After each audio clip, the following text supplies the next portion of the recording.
It's actually grown out a lot since then, believe it or not. I need it to grow out just a little bit longer though, so I can stop apologizing to women that want to buy me drinks. It's having a short haircut, telling jokes and liking vintage sneakers was sending a message I didn't know I was sending. I love being a comedian, I do, because I used to be a stripper. I don't know why you're laughing about my hair was longer then. I used to jump out of cakes. Appreciate it. Alex Edelman. My name's Alex, I'm from Brookline, and hello Jews. My parents still live here. My dad's a professor at Harvard Medical School.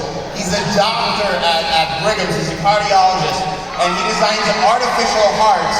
And because of the artificial heart design, in 2010,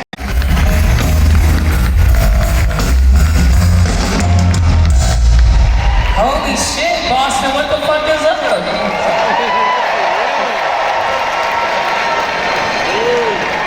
Man, I can't lie, I've been living in Harlem for a while now, so this many white faces looking at me is terrifying.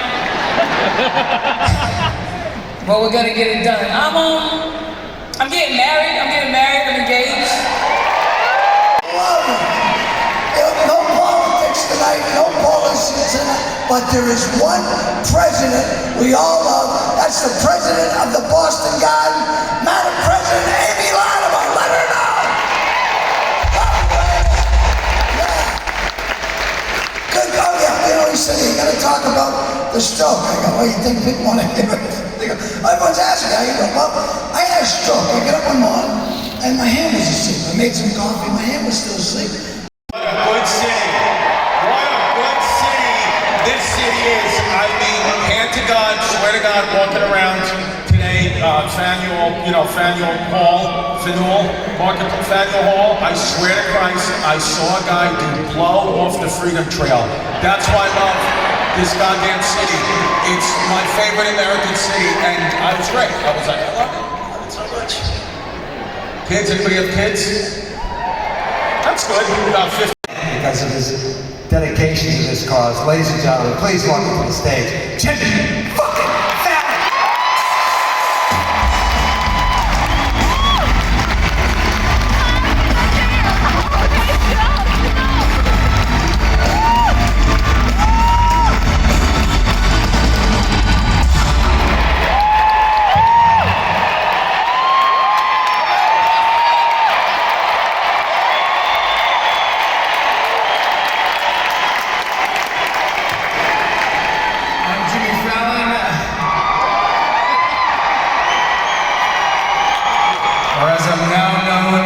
Midlife crisis teen wolf.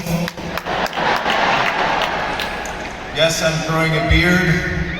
And yes, it doesn't help with the confusion between me and Jimmy Kimmel. I'm so happy to be here. I love you, Boston. I've had so many great times in this great city. I want to thank you all for coming out tonight. I want to thank Cam Neely and Neely House. Just amazing. What they do. They actually saved my dad's life, Neely House, about probably 15 years ago, so I really can't say that. And thank you to Denis Leary. How amazing is this guy that does this? He's one of the greatest comedians ever. He does this every year, 26 years, and sold out at the Garden. Come on, that's what I'm talking about. That's Boston for you. It's the greatest. And thank you all for coming out and supporting us. I'm very while I'm thanking everybody, do you guys mind if I write out a couple of thank you notes right now? You guys give me some thank you notes, right?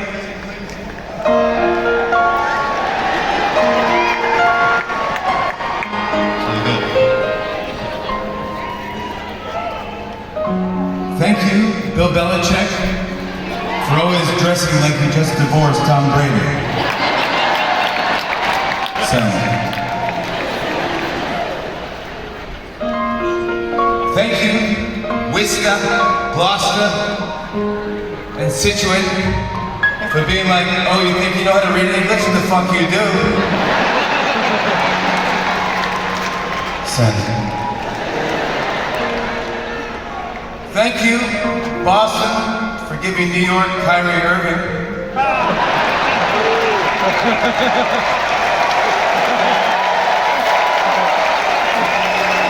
That's exactly what we wanted for Hanukkah.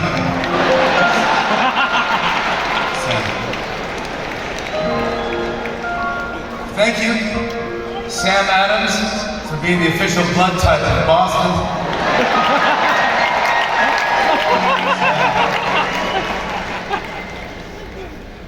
Thank you, Fenway Park, for being the only 99-year-old in Boston that people still want to get inside.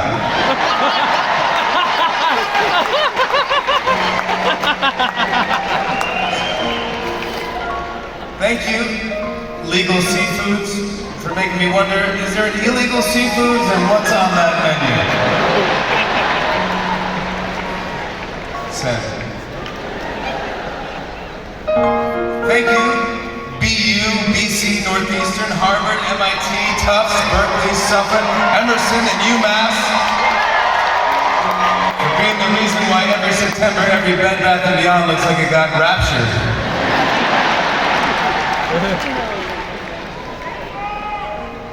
Thank you, cobblestone streets, for being the best way to stop those freaking bird scooters from ever showing up in Boston.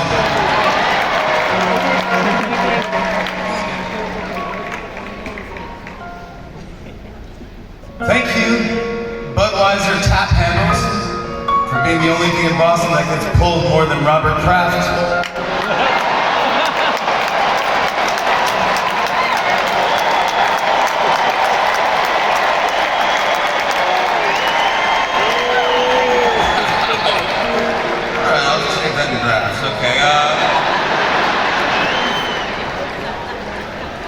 Thank you, Duncan, for still being a true Boston establishment.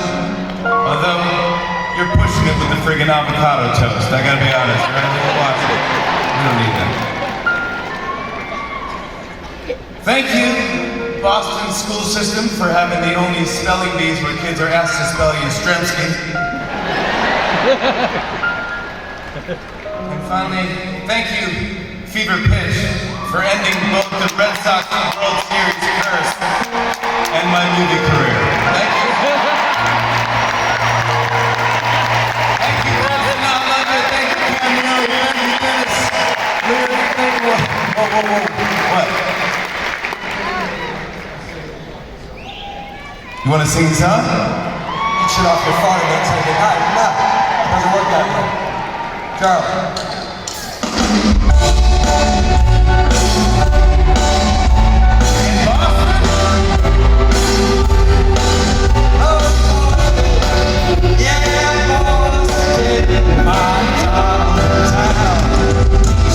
Spreading the news. Aaron's leaving today. Oh, come on. Don't wanna be a part of this place. New York. But Sanders done too. Yeah, he's longing to stray. Right through the very heart of it. New York.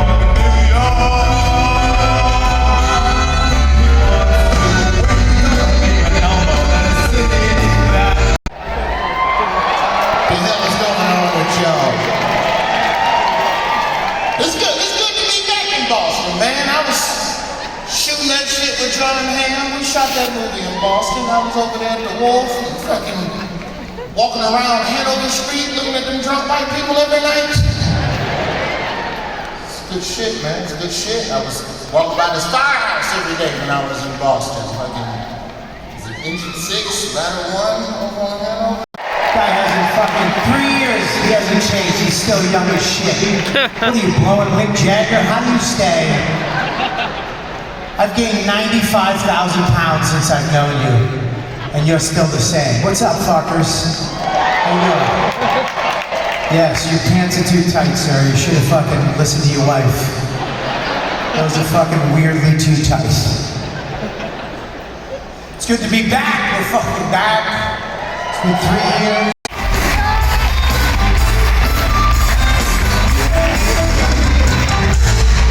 Hey!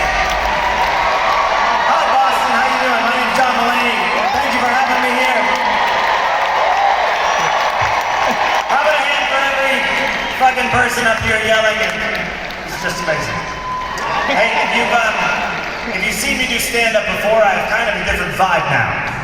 When I was a younger man, I used to come out on stage and be like, hey, ba ba ba ba ba ba ba ba ba ba ba ba ba. And I wonder what caused that. Well, those days are over. I was told that I did this benefit in 2019. I don't recall that. Within a few months of it, I was in rehab for most of COVID. So, I'm happy to be out. I gotta tell you, I went to a, thank you so much. It's good after that kind of struggle to be in a city that emphasizes sobriety and mental health like Boston. Coming straight out of Providence, too. Jesus Christ. Providence, they know they're unnecessary. That's what I love about Providence. You're driving through Rhode Island and it's so calm, there's all these hedges and it feels like quaint New England, and then you see Providence coming with their huge billboards. Do you want to use your workers' comp to pay off your DUI? Call Januzzi and Januzzi. Tired of DUIs keeping you out of the school bus driving business? Call David Januzzi and Associates. The best billboard I ever saw in Providence just said, negligent?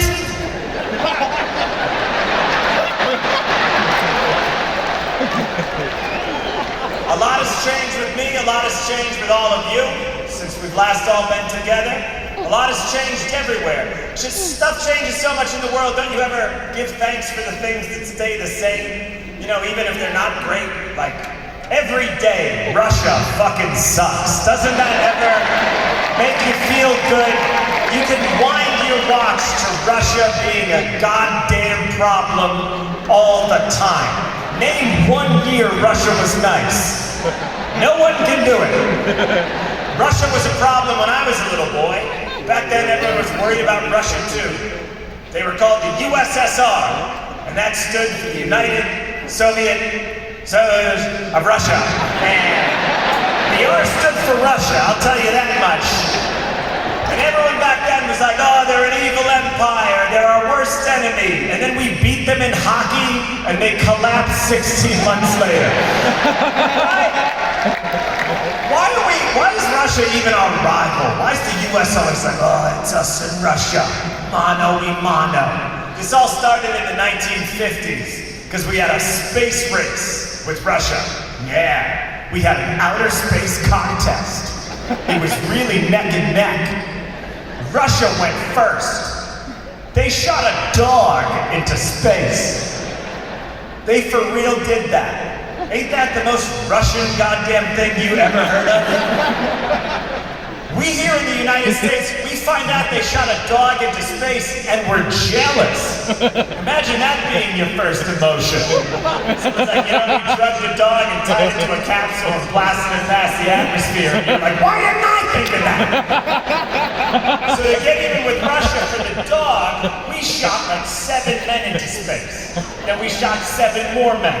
Then we landed on the moon. Then we planted our flag on the moon. Then we drove golf carts around on the moon. And then we just kept dunking on the moon over and over again for a couple of years. And then, to get even with us for that, Russia did nothing. They had no more things to shoot in outer space ideas after dog. Makes me think the dog wasn't even intended to start a space race with us. That was just some side project they had that we were never supposed to find out about. They were just like, how high do you think we can shoot dog? And we were like, what the fuck are you doing over there? Hey, you wanna step to us? You wanna start a space race? No, we just want to see dog fly in the night sky. Oh, sorry, the dog laid lived, by the way. Don't worry, the dog lived. I doubt it ever went in its crate willingly again. Throwing a treat in a confined space, that's a real fool me once situation. So don't worry about Russia. You heard it here. We're always talking about, oh, it's going to be Armageddon. Oh, they've got cyber warfare. Oh, Vladimir Putin's going to take over the United States. Look, I don't like to quote Beauty and the Beast, but be our guest. Come fucking try to run Florida for a day. If Vladimir Putin walked into a Sephora, he'd have a panic attack. So tired of pretending to care about Russia. When Trump was president, we meaning liberal people, I'm like liberal because I'm nice and I like music and stuff. Anyway, I don't have strong political beliefs, it's just I seem more liberal, so I'm liberal. It's great. And we had to pretend to care about Russia. Those were a boring few years. Not enough people talk about how boring it was for us on the left to just be like, hey, stop it. Stop it!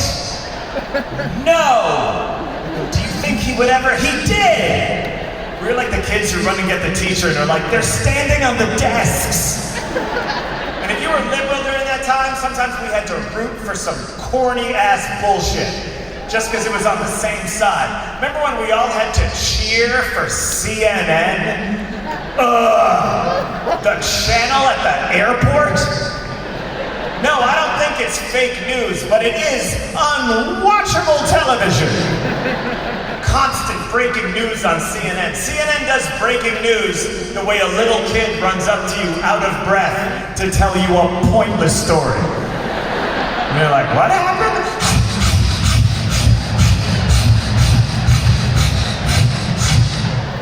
I saw a frog.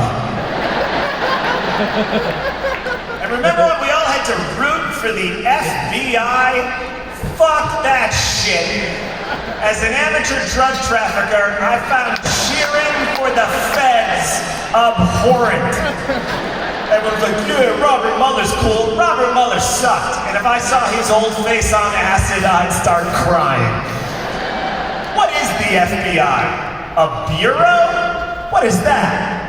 An armoire of investigation? They run around in windbreakers with their initials on the back. Real undercover, you doinks. What are you wearing, your own merch? And the only case they've cracked in the past 20 years is when they busted Aunt Becky from Full House. Showing up at 5 a.m. with that stupid log they use to open doors. You know, they knock quietly because they want to use their log. They're like, Aunt Becky from Full House, are you home? She's not answering. Log! Go, go, go, go, go!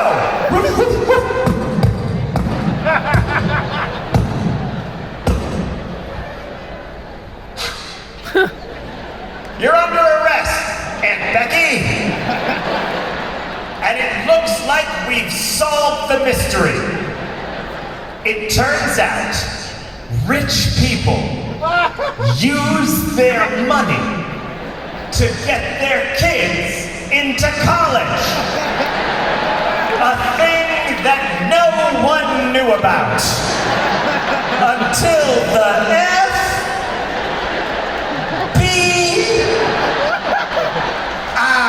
came along.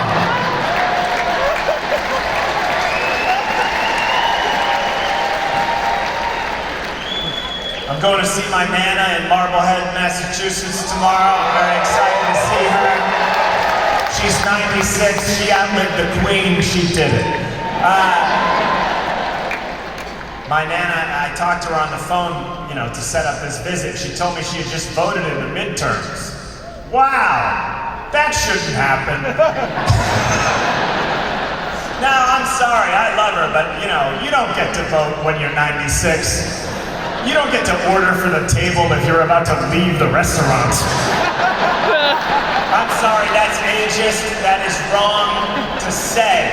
That is wrong to act like one age is better than another. That would be like calling yourselves the greatest generation. So, I love my Nana very much. She when she was 88 years old, she didn't like her driver's license photo. She didn't like the way she looked. Forget that she had a driver's license at 88. She didn't like the picture. She didn't think it was flattering enough. So she goes to the Marblehead, Massachusetts DMV. She goes in and she says, "Hi, I've lost my license and I need a new photo taken." And they go, "All right, do you have any ID?" And she pulled out her license. And then she looked at it and she said, "You've caught me in a lie," and walked out.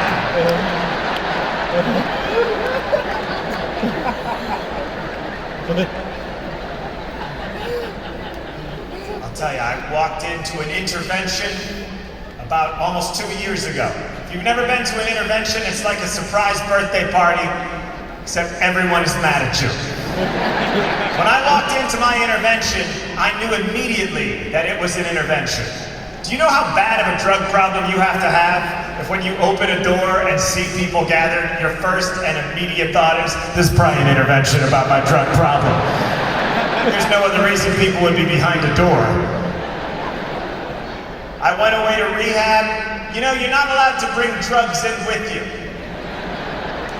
I didn't know I was headed to rehab, so I had a lot of narcotics on my person. I had a full baggie of 30 milligram Adderall, a full baggie of Xanax, 3 grams of cocaine, and $2,000 in cash. I had other plans that weekend. I show up to rehab at 4 o'clock in the morning. I walk in there, I walk up to intake, and they go, "Do you have any drugs on you?" And I said, "No, I do not. May I please go to the bathroom?" They grab my winter coat, they take my winter coat off me, they unzip the inside zipper pocket of my winter coat. I was like, how did they know about the inside zipper pocket? That pocket has eluded everyone in my life. They reach in, they pull out all these pills and all this cash and 2 grams of coke. Remember I said I had 3 grams? Well, I did a bunch in the car, and I did a bunch in a gas station in the bathroom off of a koala baby changing station. So, what? That's what those are for.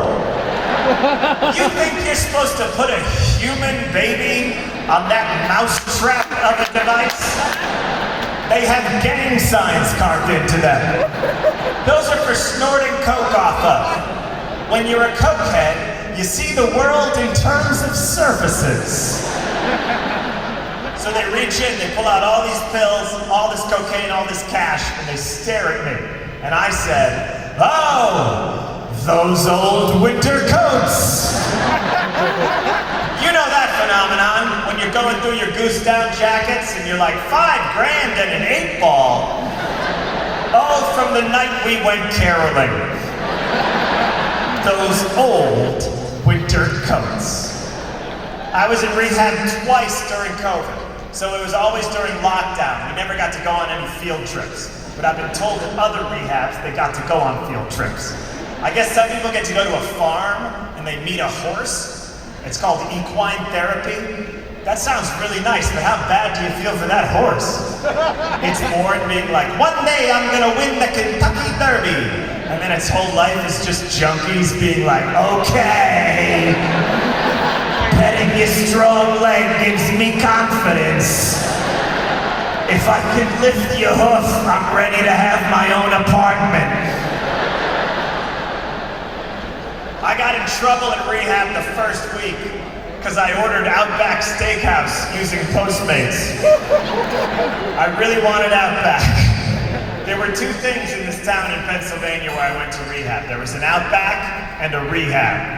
Yet somehow I thought the delivery guy wouldn't know what the rehab was. So in the special instructions I wrote, "Don't stop at the main building.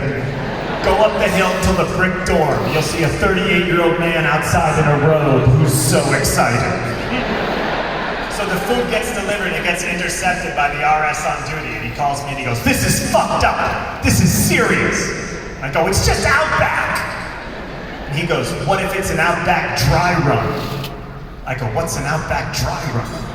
He goes, well, this time you order out back and it's just food and we laugh it off. But what if you left a really big tip? And then next time you say, hey, you remember me? I left a really big tip. I'll leave an even bigger tip if you get me some drugs. I was like, oh my God, that is a fantastic idea.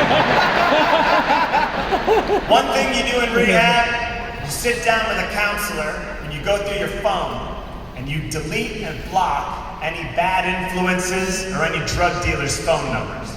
So I did this one day with my counselor. I went to my main dealer, Arvin, first, and I texted. In some cases, you reach out ahead of time to say, never try to contact me again. It's called breaking up with your dealer. So I text my main guy, Arvin. I go, hey, I'm deleting and blocking you. I'm never gonna buy drugs from you again. I'm sober now. But then I didn't know how to end the text. So I was like, but thank you for all of your years of inspired professionalism and the many nights that became days. I send the text. Before I can delete and block him, he texts me back. He goes, hey, I'm so proud of you for getting sober. Then he writes, you know, I only bought drugs to sell to you because I was worried about you. And I didn't want you to get worse stuff off the street. I know. And I'm breaking up with this guy? So I can't delete him now. I text him back. I go, you sweet man. I asked him, I was like, you only bought drugs to sell to me? He says, yeah. I say, did you sell drugs to other people? He says, no. Then I ask him, this is a weird time to ask, but are you a drug dealer? He writes back, no, I'm a painter. We talked about this. Boston, I have no idea how I know this person. So I text him. I say, how did it come to be that you sell me drugs? And he wrote back, I don't know. You just kept asking. I like that story because there are many tales of drug dealers who have turned innocent people into drug addicts. I might be the first drug addict to turn an innocent man into a drug dealer. Thank you very much, Boston Garden, Denis Leary, this is Detroit. Thanks for having me.